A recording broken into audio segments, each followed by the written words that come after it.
viernes, creo que es su examen. Práctico parcial, entre todos, a ver. Me pueden escribir, no hay problema. Pueden escribir si en caso no quieren abrir su audio. ¿Qué es? Examen parcial. Primero será el parcial. Ya. Eh, no les voy a mentir, lo que está viendo lo que han estado avanzando en clase está un poquito avanzado. Creo que la primera parte no le llegué muy bien a leer muy bien, creo que ya. Pero vamos a ir recordando algunas cositas puntuales más que nada, ¿no? Para recordar, ¿sí? Que deben de recordar para los exámenes, ¿ya? A ver, dame un ratito, voy a compartir. Mm,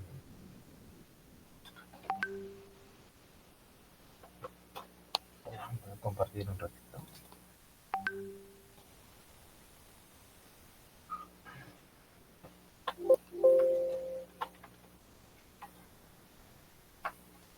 Vamos a ver, ¿no? Chicos, deben entender que estructuras uno, bueno, yo también lo llegué, fue un poco difícil, ya, pero no es complejo, simplemente hay que recordarnos un poquito de las teorías de aritmética, ¿no? Sí, los conceptos cambian, todo, pero si al trasfondo lo ves bien, es aritmética en realidad. Simplemente que como algunos no hemos estudiado muy bien ese curso para ingresar, entonces de repente lo vemos un poco complicado. ¿Sí? Vamos por acá. Estoy compartiendo. Ya. Vamos a ver por acá, ¿ya? Ahí. Ujú. Un ratito. Voy a acomodar bien. Listo. A ver. Para entender primeramente, debemos saber lo que son lo que viene a ser los módulos, ¿no? Creo que ya es algo sencillo de ver. ¿Qué son los módulos? ¿Qué es algo vamos a practicar conceptos. Si vemos uno que otro ejercicio tienen por ahí, lo vamos a intentar hacer, ¿ya?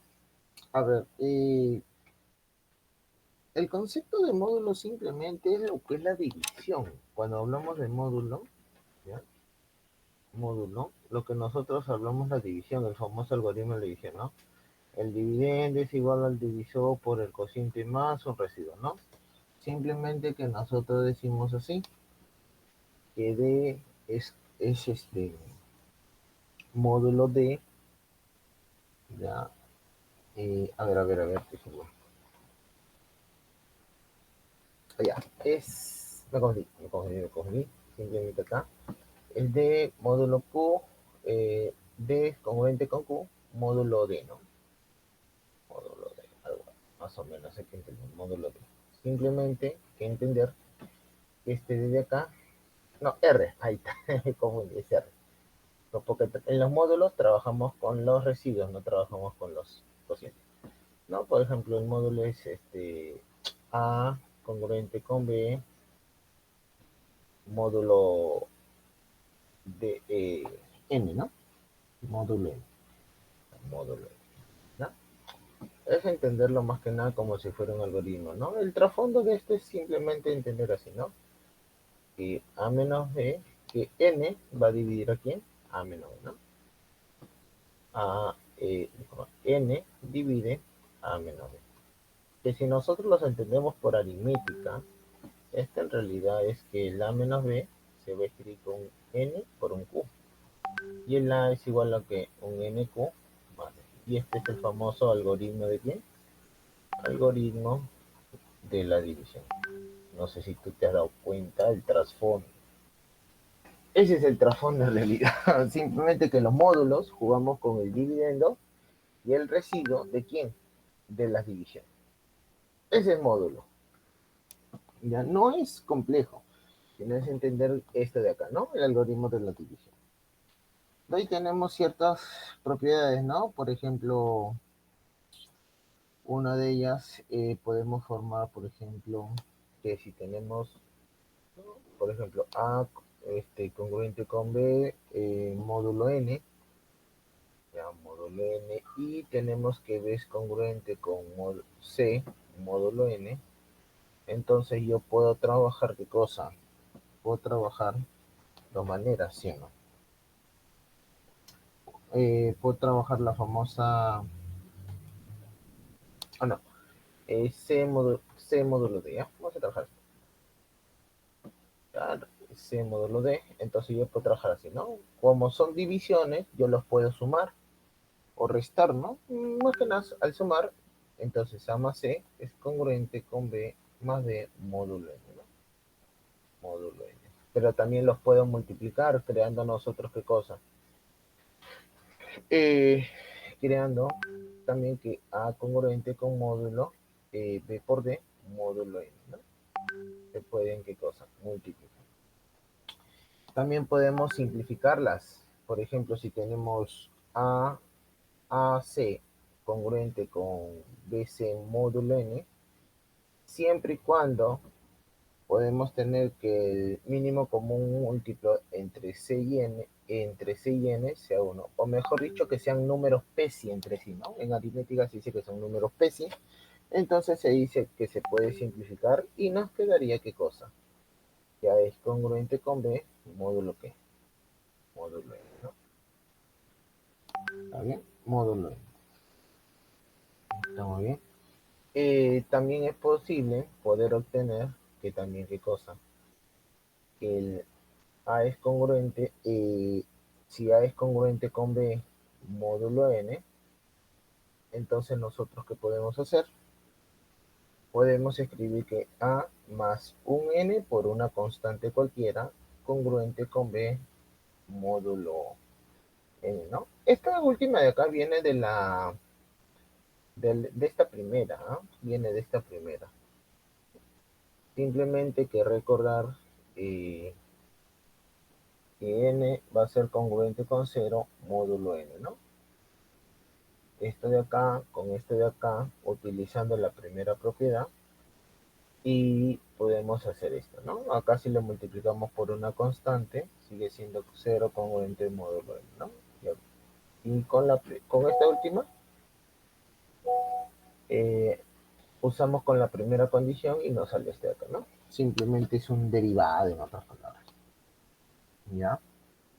Eso es lo que podemos encontrar. Por ejemplo, ya ahí, por ejemplo, vamos a hacer un ejercicio, ¿no?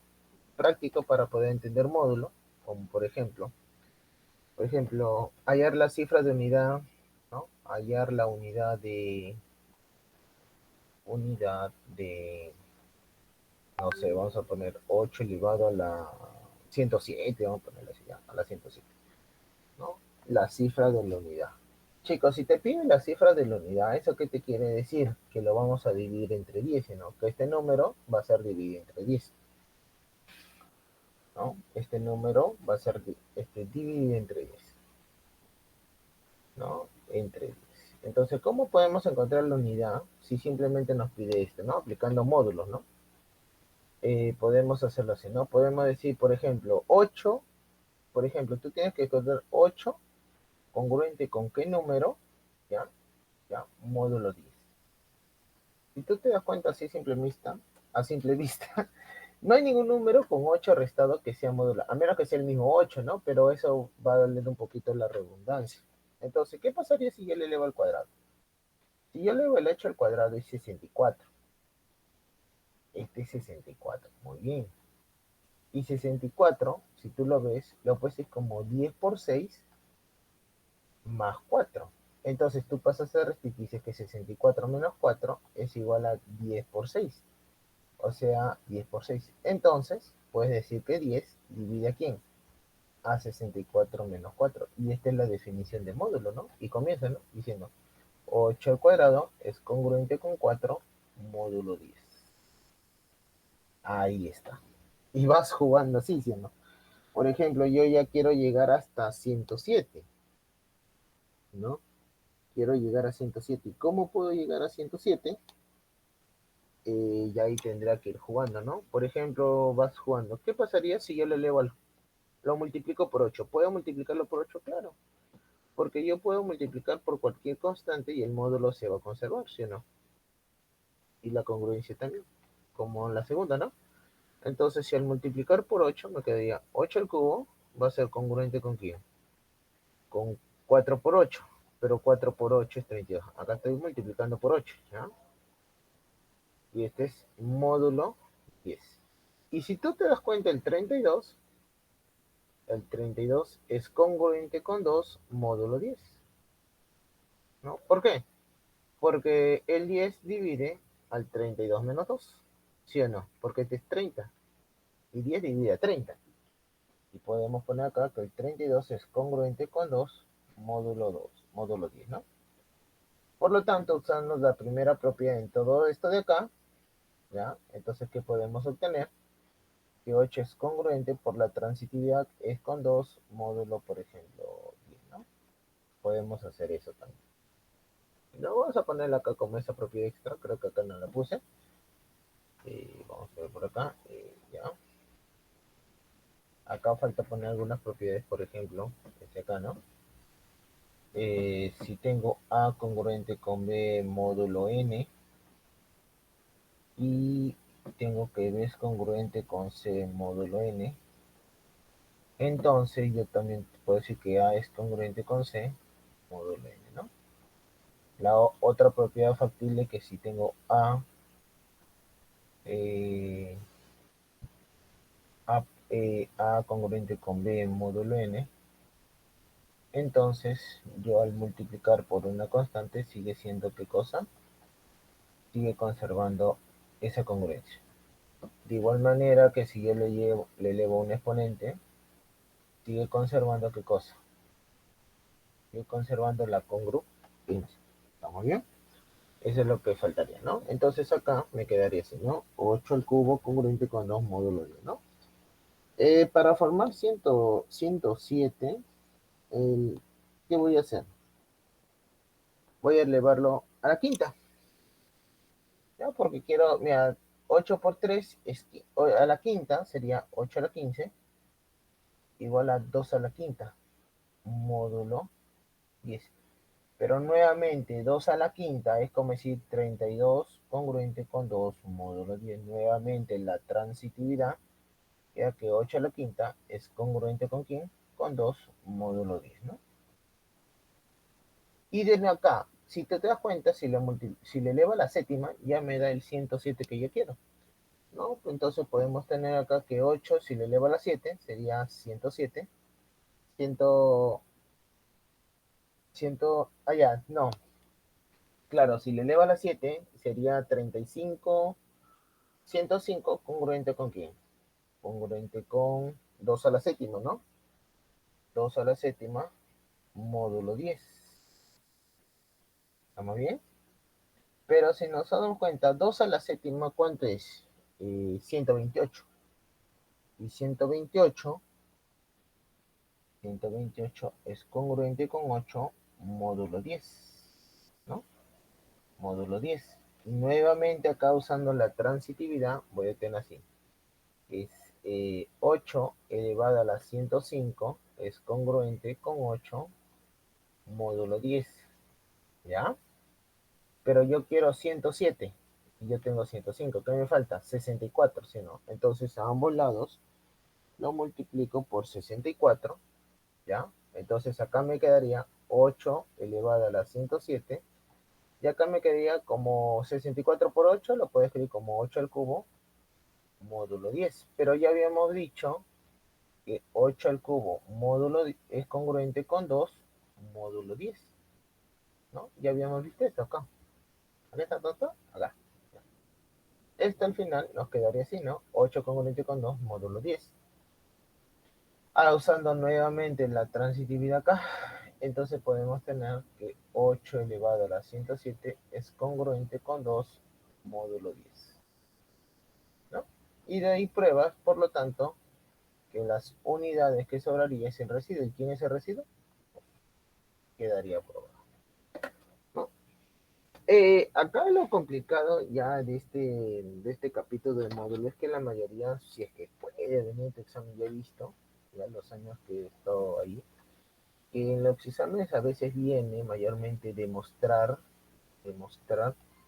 divisibilidades con este tema. Divisibilidades.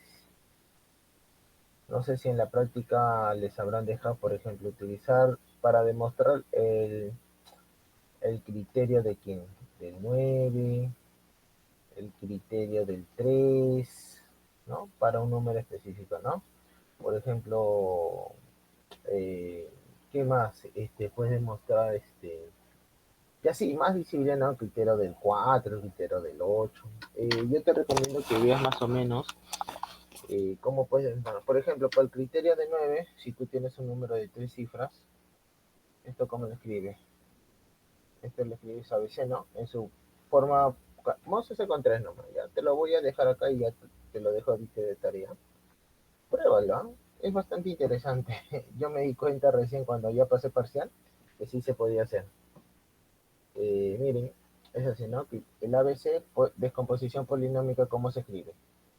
Como A por 10 al cuadrado, más B por 10, más C. Entonces, ¿tú qué vas a aplicar? Vas a aplicarle módulo a cada uno de ellos, ya por separados, y al final, como la propiedad 1 tengo dos módulos distintos, por lo tanto, ¿yo qué puedo hacer? Puedo sumarlos. Y al final te va a quedar, ¿no? El criterio del 9, ¿no? Te va a quedar el criterio del 9 que te dice, ¿no? ¿Cuál es el criterio del 9? Te va a quedar que el ABC es congruente con quién? Con la suma de ABC módulo de módulo, ¿no? Así algo así te va a quedar. ¿No? Pero es lo más común que pueda venir para un examen, ¿no? Criterio del 9, criterio del 3, intenta verlo así. Siempre el número, inténtalo ver como una descomposición polinómica, ¿no? Eso es lo que puedo rescatar de módulo para ustedes. ¿Estamos bien? Eso es lo que yo puedo rescatar de módulo. Uh-huh. Otra parte del módulo que podría rescatar es ustedes, es que hablen sobre, a ver un ratito, los inversos multiplicativos, ¿no? Los inversos, ¿no? Primero los conjuntos cocientes. Por ejemplo, los conjuntos cocientes que deben de recordar, porque creo que en grupos también veo conjuntos cocientes, conjunto consciente. ¿Cómo es el conjunto consciente? Creo que es algo difícil de entender o de repente lo has entendido, pero esto trabajamos con qué cosa? Con con los módulos en realidad, trabajamos con las clases, ¿no? Trabajamos con clases.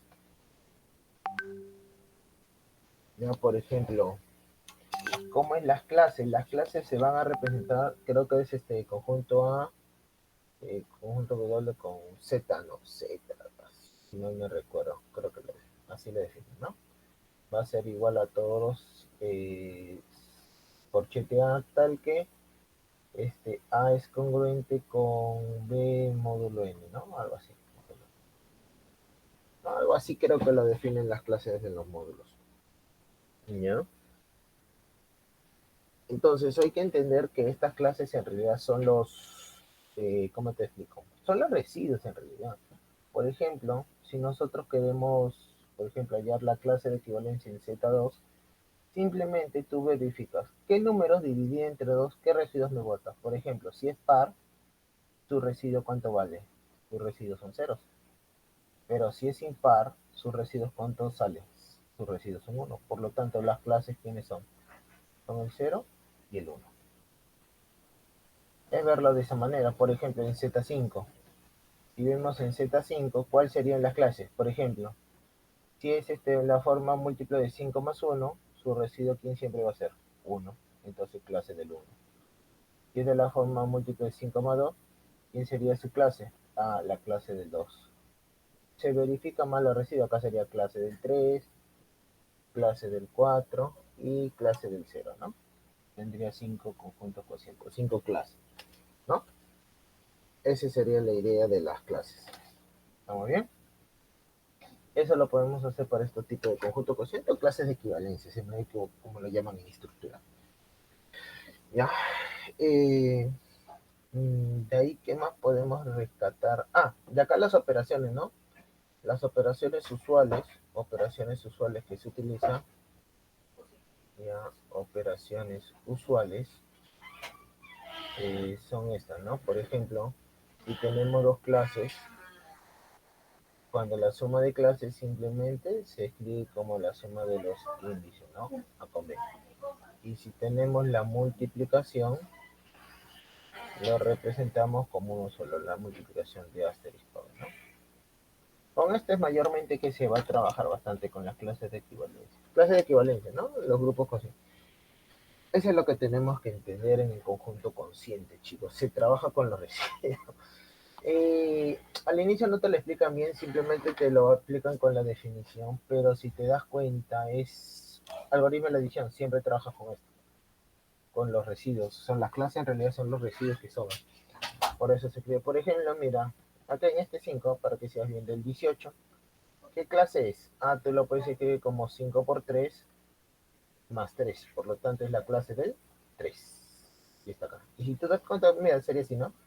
Sería este 1, 2, 3, 4, 5, 6, 7, 8, 9, 10, 11, 12, 13, 14, 15, 16, 17, 18. Y mira, justo el 18, ¿dónde cae? En la clase el 10 porque el residuo es 3. Es la forma de cómo entender las clases. Yo lo entendí de esa manera. No sé si lo habrás entendido de esa manera, pero es una forma práctica de verla, ¿no? Los tipos de clases. ¿Qué más podemos rescatar acá? Creo que algo más, ¿no? Con esto ya vas a empezar a trabajar. Y siempre vas a trabajar, chicos, con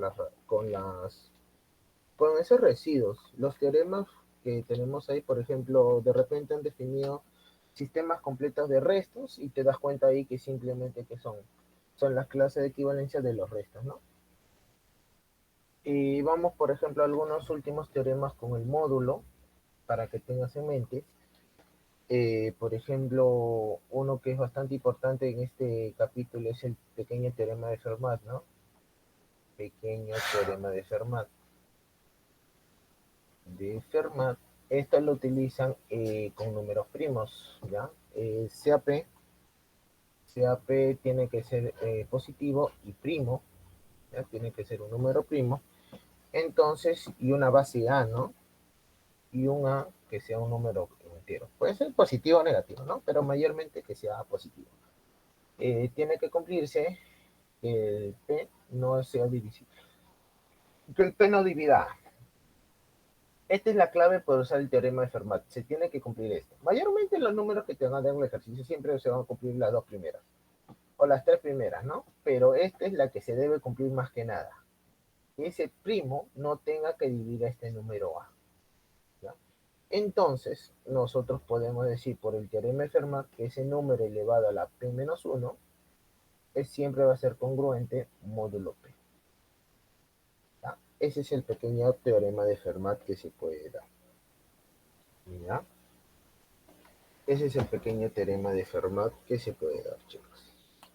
Y a partir de ahí, nosotros podemos sacar ya este otro teorema, ¿no? Con módulos. De repente, por ejemplo, A es congruente con B, módulo, no sé, M sub I para todo I que pertenece en Z.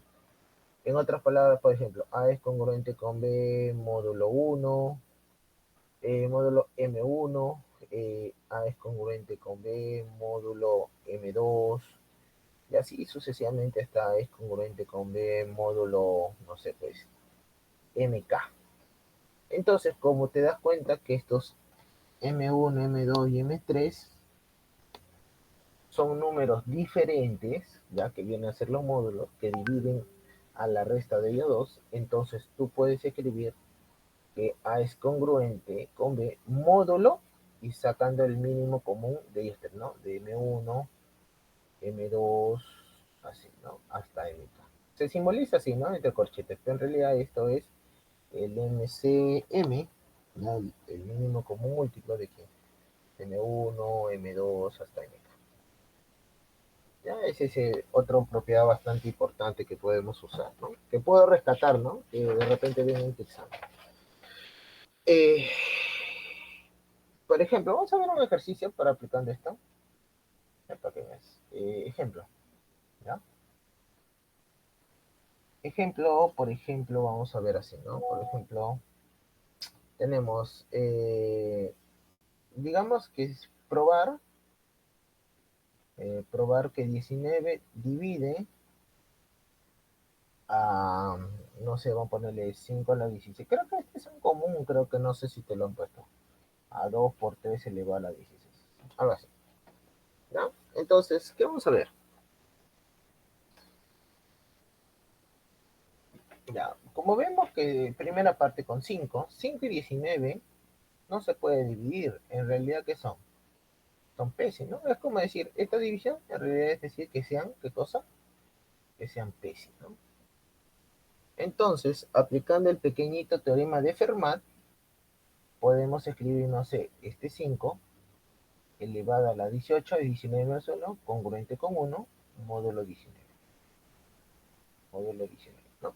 Podemos escribirlo así. Y también podemos escribir, por ejemplo, que el 1 es congruente con 20, módulo 19, ¿no? Porque en realidad la resta, cuando hacemos módulo, no te especifica que sea positivo o negativo necesariamente, puede ser negativo también. Entonces, aplicando de nuevo esa condicional 1, podemos decir qué cosa, que 5 a la 18 es congruente con 20, módulo 19. Y simplemente simplificando un 5, tengo que 5 a la 17 es congruente con quién, con 4, módulo 19. Ya tengo la primera parte que está recontra sencilla. ¿Estamos bien? La primera parte que es recontra sencilla. Para la segunda parte, ¿cómo podemos hacer? También, como vemos que 3 y 19, ¿qué son? Son PESI, entonces por el pequeño teorema de Fermat, puedo escribir que 3 a la 18 es congruente con 1, módulo 19, ¿no? Módulo 19. ¿Qué más podemos escribir? Puedo escribir que el 1 es congruente con menos 18, módulo 19. Aplicarlo nuevamente, tengo que 3 a la 18 es congruente con menos 18, módulo 19, ¿no? Puedo tener de esa manera. Pero yo quiero 3 a la 16, ¿no?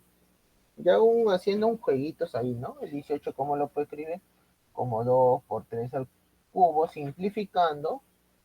Ya, simplificando, voy a poder obtener esto, ¿no? Que 3 a la 18 le escribo como menos 2 por 3 al cuadrado módulo 19, ¿no? Y aplicando ahí, sacándole novena, novena, sería 3 a la 16 es congruente con menos 2 módulo 19, ¿no? A ver, y acá multiplicándolo por 2, multiplicándole por... A ver, tengo 16, ¿no? Ya me quedó 16, pero yo quiero... Ah, es 16, ¿no? ¿Yo qué le puse? Ah, está bien, 16, ya tengo 16, pero es por 2. Multiplícale por 2, sería 2 por 3 a la 16, es congruente con menos 4 módulo 19, ¿no? Y ahí hay que sumar este de acá con este de acá, ¿no? Y que tenemos que 5 a la 17 más 2 por 3 a la 16 es congruente con 4 más menos 4 módulo 19, ¿no? Y de ahí te das cuenta que esto cuánto es 0. Por lo tanto, 19 es dividible aquí a 5 a la 17 más 2 por 3 a la 16. Y ya queda demostrado. Utilizando el pequeño teorema de Fermat, ¿no? Utilizando este pequeño teorema de Fermat. Ya, chicos, esta es la base para que puedas entender entonces módulos, ¿ya? Un módulo es una pequeña introducción porque la mayoría de casos utiliza clases de equivalencia y módulos, así que una pequeña introducción, ya, vamos a avanzar un poquito más rápido. Y ya, ahí igualito se la voy a pasar la PPT para que lo tengan. O por acá, 7. Creo que definen lo que es la famosa ley de composición interna, ¿no? Dada entonces la ley de composición interna, porque lo que es ley de composición interna, la ley de composición interna deben encontrar que si dado un conjunto que es diferente del vacío, ¿ya? Se puede definir, se define una aplicación, no, se define una aplicación, se define una aplicación. La aplicación, ¿cómo la defino? La defino de esta manera, ¿no? Por ejemplo, es como tratar en RM como un operador, ¿no? El operador va desde que un conjunto binario de A por A, ¿hacia dónde? Hacia un conjunto, ¿no? Creo que en RM nos dice A, B, entonces A operado con B, con la cláusula debe pertenecer dentro del conjunto, ¿no? Esa es la ley de composición interna. Yo lo asemejo como operadores en RM. Eso es lo que nos interesa, ¿no? Entonces, en otras palabras, decir que la imagen le he dado dos números, ¿ya? O dos elementos de este producto de conjuntos, siempre debe estar qué cosa. ¿Dentro de quién? Dentro del conjunto, ¿no? Eso es lo que se debe cumplir en una ley de composición interna. ¿Ya? Por ejemplo, podemos encontrar la famosa diferencia, ¿no? La diferencia en Z, ¿no? Z con la diferencia, si te das cuenta, Z con la diferencia, este de acá, la diferencia es una ley de composición interna. ¿Por qué? Mira, si tú operas dos números, por ejemplo, 3 menos 8, ese menos 5, y el menos 5 sí pertenece aquí, a Z. Por lo tanto, es una ley de composición interna. A eso se define ley de composición interna. Siempre debe tener que, al operar dos elementos del conjunto, siempre esté dentro del conjunto, ¿no? Y las propiedades usuales, ¿no? Que se debe cumplir, ¿qué cosa? La famosa asociatividad. Creo que esto ya es fácil de entender porque ya sabes cómo demostrar la asociatividad. Tienes que demostrar que conmutan, conmutatividad. Tienes que demostrar, por ejemplo, el elemento neutro. Elemento neutro. Tienes que demostrar también el elemento inverso, ¿no? ¿No? Si te das cuenta, esto que estamos hablando, ya esto en realidad es la clausura, ¿no? La clausura. Y eso es lo que se debe cumplir para que tengas bueno, ya, para que me entiendas mejor, es si se cumple la clausura, automáticamente es una ley de descomposición interna. Ya si se cumple estas demás, es un, se dice que ahora, si no me equivoco, es un elemento distinguido, ¿no? Elemento distinguido. Ya, es un elemento distinguido. Si se cumple eso de ahí. Ya, de ahí creo que las demás demostraciones vienen a ser ya, por ejemplo, que es neutro, el único neutro, el único inverso, probar la unicidad, ya. Eh, de ahí que tenemos la relación de equivalencia, ¿no? Creo que sí se acuerdan por mate básica la relación de equivalencia. Cuando se dice que un operador tiene relación de equivalencia, cuando se cumple, ¿qué cosa? Se cumple la reflexiva, la transitiva y la simétrica, ¿no? Entonces se dice que es relación de equivalencia, ¿no? Esa relación de equivalencia, ¿ya? Por ejemplo, si este es una relación de equivalencia, entonces nosotros podemos decir que es compatible ¿con quién? Con nuestro operador distinguido, ¿no? Con este operador, ¿no? Con esta ley de composición interna, ¿ya? Lo podemos definir así, ¿no? Que es compatible, siempre y cuando se pueda demostrar, ¿no? De ahí tenemos el homomorfismo de grupos, que debes entender bien. Ya, chicos, te voy a dar conceptos para que me entiendas más o menos. Ya, homomorfismo de grupos. Ya, homomorfismo de grupos. Los homomorfismos de grupos simplemente ¿qué es? Que dado una ley de composición interna y una aplicación, ya dado una ley de composición interna y una aplicación, nosotros le llamamos también función, ¿no? A esta le llamamos aplicación también, que si a este le aplicamos dentro en una composición interna, al operar, simplemente esta función o esta aplicación da a cada elemento y la ley de composición interna se tiene que conservar. Cuando se cumple esta relación, recién se dice que es un homomorfismo de grupo, ¿no? Por ejemplo, la más cotidiana que te van a ver acá es la clase de equivalencia, por ejemplo.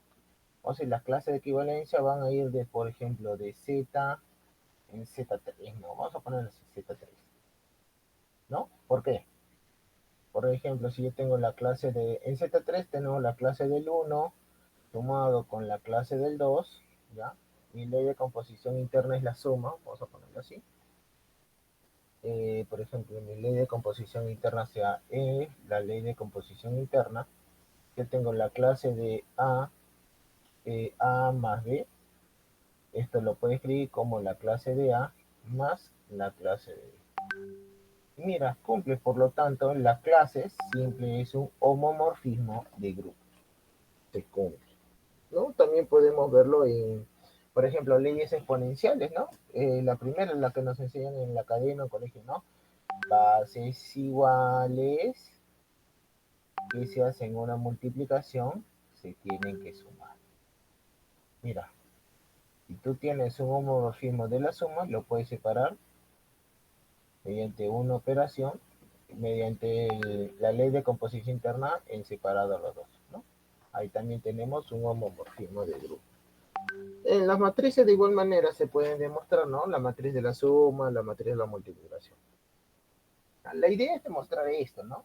Siempre tienes que encontrar esto, ¿no?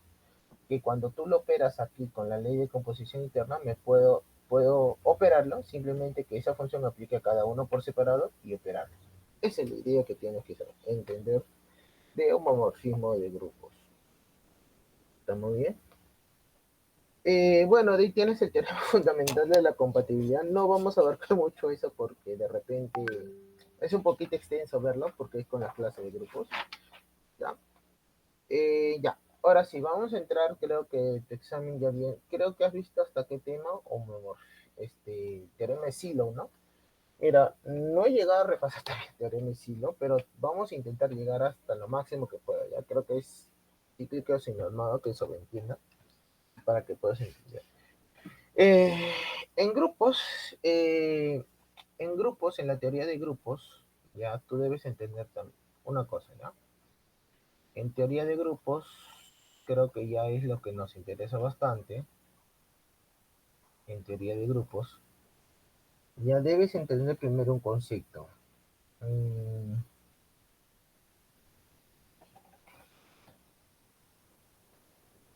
Ya, por ejemplo, en grupos vamos a tener una definición que es un monoide. Un monoide viene a ser aquel grupo, ya es un grupo diferente, es un conjunto diferente del vacío, y una ley de composición interna, vamos a decirle asterisco, se debe cumplir que para que sea un monoide, ya solo se tiene que cumplir qué cosa, dos cosas se debe cumplir. Se debe cumplir que es asociativa y que tiene elemento neutro. Nada más. Se dice que es un monoide si solo cumple que es asociativa y es elemento neutro. ¿Ya? Mm, ¿Ya? Entonces se dice que es un monoide.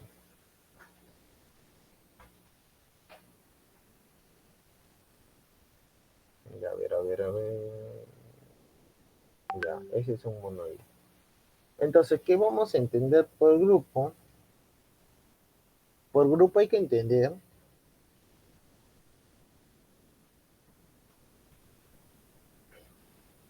ya, en grupo hay que entender algo.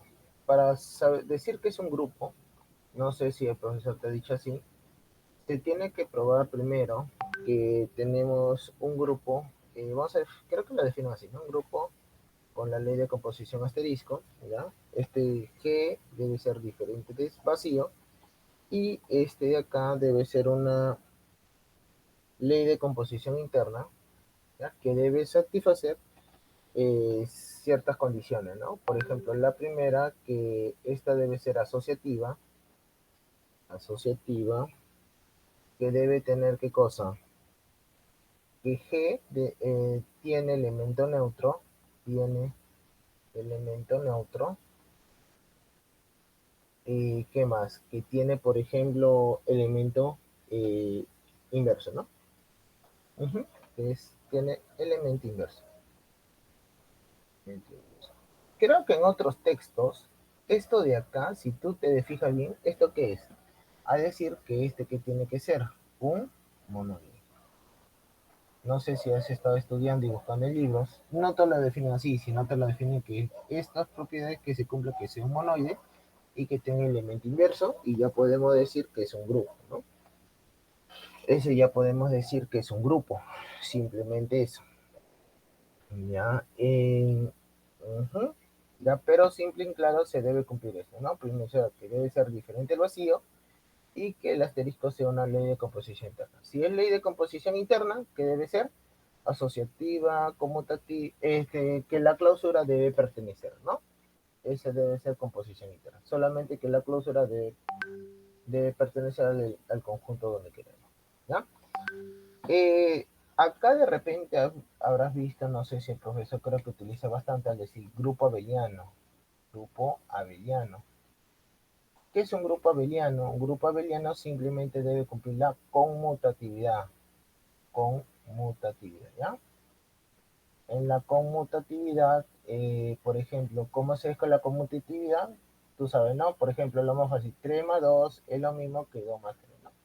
Creo que este entendemos por conmutatividad lo que entendemos bastante en pre, ¿no?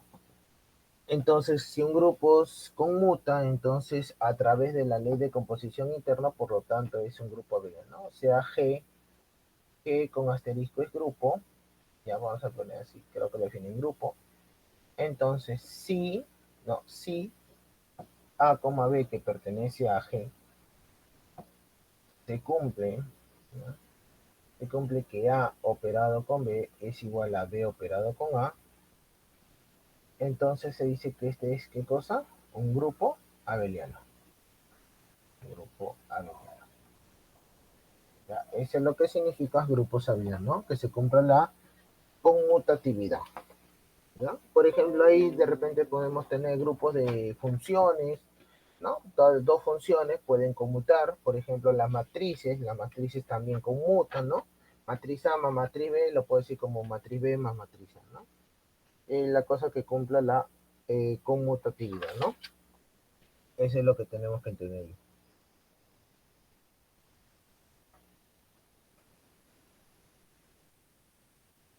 Ya. Y el otro que debe entender que más que nada es un subgrupo, ¿ya? Un subgrupo simplemente, ¿qué cosa es? Es un subconjunto dentro del conjunto grande y te dice que con la ley de composición es grupo, entonces se dice que es subgrupo siempre y cuando este subconjunto con el operador H bajo el conjunto A es un grupo, ¿no? Es un grupo. O sea, simplemente que si dado un subconjunto dentro de un conjunto, ¿ya? Y ese conjunto grande es un grupo, tengo que probar que este ley de composición interna con este subconjunto también sea un grupo, ¿no? Entonces ahí digo que el H es un subgrupo. Esa idea es un poco intuitiva, ¿ya? De entender esa parte, ¿ya? Pero esa es la idea. Creo que algunas propiedades de grupos, ya propiedades de grupos o teoremas, creo que uno de los teoremas principales, creo que he dado dos elementos. Vamos a tener G con L es un grupo, ya es un grupo.